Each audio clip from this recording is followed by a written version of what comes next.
TN session एक ऐसा नाम है जो भारत के चुनाव सिस्टम के इतिहास में सुनहरे अक्षरों में लिखा कि लोकसभा इलेक्शन से लड़े, पर बीजेपी के दिग्गज एल.के. एडवाणी से वो हार गए। लेकिन ये सब इतना आसान नहीं था।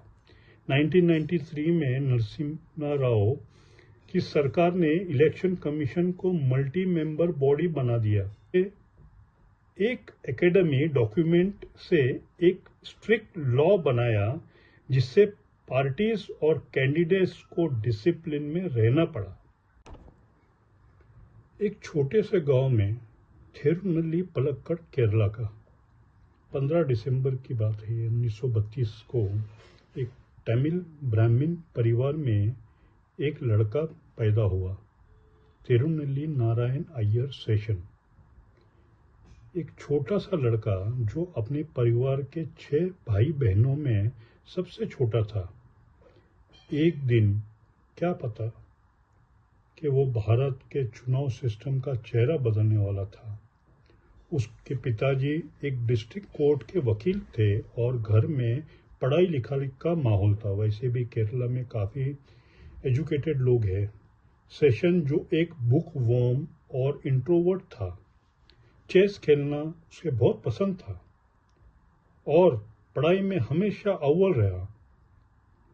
उसने अपनी schooling Basel Evangelical Mission Higher Secondary School से की और intermediate Government Victoria College Palakkad से की, जहां उसका दूसरा था ए.ई. श्रीधरन, जो बाद में मेट्रो मैन के नाम से मशहूर हुआ। सेशन एक दिल में इंजीनियरिंग का सपना था और उसने JNTU काकीनाडा में एडमिशन भी हासिल किया, लेकिन किस्मत ने उसे कुछ और ही रास्ता दिखाया। उसने मद्रास क्रिश्चियन कॉलेज में फिजिक्स में BSc ऑनर्स किया और 1950 से 1952 तक वही पढ़ाया भी, लेकिन छोटी सी सैलरी और बाद बड़े सपने उसे आगे ले गए। 1953 में पुलिस सर्विस के एग्ज़ाम भी पास किया, पर उसे ज्वाइन नहीं किया। अगले साल 1954 में UPSC सिविल सर्विसेज एग्ज़ाम में टॉप करके वो IAS ऑफिसर बन गए। Tamil Nadu cadre 1955 batch. सेशन का IAS सफ़र शुरू हुआ कोयम्बतूर से, जहां वो 1 साल तक असिस्टेंट कलेक्टर के रूप में ट्रेनी रहे। फिर दिंडीगुल में सब कलेक्टर बने। यहाँ से उसका सफ़र मद्रास, अब चेन्नई है, के सेक्रेटेरिएट फॉर रूरल डेवलपमेंट तक गया, जहाँ वो 1958 से 1962 तक डायरेक्टर ऑफ प्रोग्राम और डेप्यूटी सेक्रेटरी रहे। पंचायत एडमिनिस्ट्रेशन को संभालते हुए 1962 में वो मद्रास स्टेट के डायरेक्टर ऑफ ट्रांसपोर्ट बने, जहां उन्होंने रात भर बस डिपो में वक्त बिताया और इंश्योर करने के लिए कि बस टॉप कंडीशन में हो, ड्राइवर्स को ऑन द स्पॉट डिसमिस करने का हिम्मत भी दिखाया और चीफ मिनिस्टर कामराज का पूरा सपोर्ट भी उनको मिला। 1964 में जब वो मदुराई के कलेक्टर थे, उन्होंने एंटी हिंदी एगिटेशन को शक्ति से हैंडल किया। एक बार उन्होंने पसुपम मथुरमंगली थेवर को अरेस्ट किया, जो एक बड़ा लॉ एंड ऑर्डर इशू बन सकता था, पर सेशन ने वगई रिवर के ट्रैफिक को ब्लॉक करके इसे इतनी चुपके से किया कि किसी को पता ही नहीं चला। और एक वाकया रामेश्वरम का है, जब 1964 में साइक्लोन ने तबाही मचाई, सेशन ने 48 घंटों में नॉर्मल सी स्टोर कर दिया, जबकि उस वक्त के कलेक्टर संभल नहीं पाए थे। सेंट्रल गवर्नमेंट और हार्वर्ड का एक किस्सा है। 1965 में सेशन के करियर ने एक नया मोड़ लिया जब वो हार्वर्ड यूनिवर्सिटी में एडवर्ड एस मेसन फेलोशिप के तहत पब्लिक एडमिनिस्ट्रेशन में मास्टर्स डिग्री के लिए गए। 1968 में वापस आने के बाद उन्होंने दिल्ली में डिपार्टमेंट ऑफ एटॉमिक एनर्जी में सेक्रेटेरिएट के रूप में काम शुरू किया। 1972 से 1976 तक वो डिपार्टमेंट ऑफ स्पेस में जॉइंट सेक्रेटरी रहे, जहां उन्होंने विक्रम साराभाई और डॉक्टर एपीजे अब्दुल कलाम जैसे लोगों के साथ काम किया। 1976 में वो तमिलनाडु वापस आए, जहां उन्होंने इंडस्ट्रीज और एग्रीकल्चर के सेक्रेटरी के रूप में काम किया। चीफ मिनिस्टर से अनबन के बाद वो रेजिग्नेशन करके दिल्ली वापस चले गए। दिल्ली में उन्होंने oil and natural gas commission में पर्सनल इंचार्ज के रूप में काम किया। फिर 1980 से 1985 तक डिपार्टमेंट ऑफ स्पेस में एडिशनल सेक्रेटरी रहे। 1985 से 1988 तक वो minister of environment and forest के सेक्रेटरी थे, जहां उन्होंने थेरी और सरदार सरोवर डैम का विरोध किया, पर उनकी बात नहीं मानी गई। 1988 में उन्होंने 10 महीने तक मिनिस्टर ऑफ डिफेंस के सेक्रेटरी और इंटरनल सिक्योरिटी के सेक्रेटरी के रूप में काम किया। 1989 में वो भारत के 18th कैबिनेट सेक्रेटरी बने, जो एक IAS ऑफिसर के लिए सबसे ऊंचा पद होता है। लेकिन राजीव गांधी की सरकार 1989 में वो हार गए, तो सेशन को प्लानिंग कमीशन में मेंबर बना दिया गया। दिसंबर 1990 में जब चंद्रशेखर प्राइम मिनिस्टर बने, सेशन को 10th chief election commissioner CEC बनाया गया। उस वक्त इलेक्शन कमीशन एक कमजोर लो की बॉडी थी जो सिर्फ इलेक्शन को ऑब्जर्व करती थी, लेकिन सेशन ने आर्टिकल 324 का पूरा इस्तेमाल किया, जो इलेक्शन कमीशन को इलेक्शन के कंडक्ट, सुपरिटेंडेंसी और डायरेक्शन के लिए वाइड पावर देता है। उन्होंने चुनाव सिस्टम में 150 से ज्यादा मैल प्रैक्टिसेस आइडेंटिफाई किए और रिफॉर्म के लिए जिन्होंने भारत के चुनाव को बदल दिया।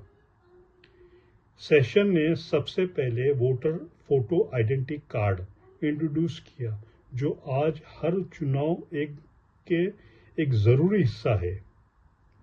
इसके एक एकेडमी डॉक्यूमेंट से एक स्ट्रिक्ट लॉ बनाया, जिससे पार्टीज और कैंडिडेट्स को डिसिप्लिन में रहना पड़ा। कैंडिडेट का खर्च पर लिमिट लगाया और 40,000 अकाउंट्स चेक करके 14,000 कैंडिडेट को गलत इंफॉर्मेशन के लिए डिस्क्वालीफाई भी किया। Liquor distribution, voter bribing, religious speeches और हाई वॉल्यूम इक्विपमेंट के उस पर बैन लगाया। दूसरे स्टेट के ऑफिशियल्स अपॉइंट किए ताकि लोकल इन्फ्लुएंस ना हो। 1994 में कर्नाटक असेंबली इलेक्शन में उन्होंने यूनियन मिनिस्टर सीताराम केसरी और कल्पनाथ राय को वोटर को इन्फ्लुएंस करने के लिए डांटा भी। Prime minister PV Narasimha Rao को भी इंश्योर करना पड़ा कि ऐसा दोबारा ना होगा। सेशन ने पंजाब और बिहार के चुनाव रोके, जब एक मैल प्रैक्टिसेस कंट्रोल नहीं हुए। उनके स्ट्रिक्ट अप्रोच की वजह से लोग उन्हें अल्सेशन डॉग या सेंसेशनल कहते थे, लेकिन ये सब इतना आसान नहीं था। 1993 में नरसिम्हा राव की सरकार ने इलेक्शन कमीशन को मल्टी मेंबर बॉडी बना दिया। MS गिल और GVG कृष्णमूर्ति को इलेक्शन कमिश्नर अपॉइंट करके सेशन ने इसका विरोध किया। सुप्रीम कोर्ट तक गए पर सरकार जीत गई। फिर भी सेशन ने अपनी लड़ाई जारी रखी। एक बार उन्होंने धमकी दी कि अगर वोटर आईडी इशू नहीं किए गए तो 1995 के बाद कोई चुनाव नहीं होगा। ये डेमोक्रेटिक लॉकडाउन जैसा था, पर जुडिशियल इंटरवेंशन के बाद उन्होंने अपना स्टैंड थोड़ा नरम किया, सॉफ्टन किया। रिटायरमेंट के बाद का जीवन सेशन का, वो रिटायर हुए 11 दिसंबर 1996 को। उन्होंने 1997 में प्रेसिडेंट इलेक्शन के लिए लड़ा पर KR नारायणन से हार गए। 1999 में कांग्रेस से टिकट पर वो गांधीनगर के लोकसभा इलेक्शन से लड़े पर बीजेपी के दिग्गज LK एडवाणी से वो हार गए। रिटायरमेंट के बाद उन्होंने great lake institute of management Chennai और लाल बहादुर शास्त्री एकेडमी मसूरी में लीडरशिप कोर्सेज पढ़ाया। 2012 में मद्रास हाई कोर्ट ने उन्हें इंटरिम एडमिनिस्ट्रेटर अपॉइंट किया। सेशन ने 2 किताबें लिखी, द डेगिरेशन ऑफ इंडिया और हार्टफुल बर्डन, जिन्होंने पोस्ट इंडिपेंडेंस पॉलिटिक्स और इलेक्टोरल प्रोसेस पर उनके विचार बताए। उन्हें 1996 में रेमनो मैगसेसे अवार्ड मिला गवर्नमेंट सर्विसेज के लिए। वो कांची शंकराचार्य के बड़े भक्त थे। तमिलनाडु में उन्होंने तमिल, मलयालम, संस्कृत, इंग्लिश, हिंदी, कन्नड़ा, मराठी, गुजराती जैसे कई भाषाओं में उनकी पकड़ थी और बहुत फ्लुएंट थे वो। सेशन की पर्सनल लाइफ में भी थोड़ा ट्रेजेडी थी। उनकी शादी 1959 में जयलक्ष्मी से हुई पर उनका कोई बच्चा नहीं था, औलाद नहीं हुई। जयलक्ष्मी का देहांत मार्च 2018 में हुआ और सेशन खुद 10 नवंबर 2019 को चेन्नई में कार्डियक अरेस्ट से गुजर गए। वो 86 साल के थे। TN सेशन एक ऐसा नाम है जो भारत के चुनाव सिस्टम के इतिहास में सुनहरे अक्षरों में लिखा है। उनके रिफॉर्म्स ने इलेक्शन कमीशन को एक मजबूत संस्था बनाया और आज भी उनकी वजह से चुनाव में ट्रांसपेरेंसी और अकाउंटेबिलिटी है। लोग उन्हें एक हीरो मानते हैं पर कुछ उन्हें ऑथराइजेशन और इगोइस्टिक भी कहते हैं। एक बात तो पक्की है, सेशन ने दिखाया कि good government is not an accident. उनकी कहानी एक ऐसे इंसान की है जो अपने प्रिंसिपल पर अड़ा रहा और जिसके वजह से भारत के चुनाव सिस्टम में एक क्रांति आई, एक नई क्रांति आई। दोस्तों, वीडियो अच्छा लगा तो लाइक, शेयर, सब्सक्राइब जरूर करिए। जय हिंद।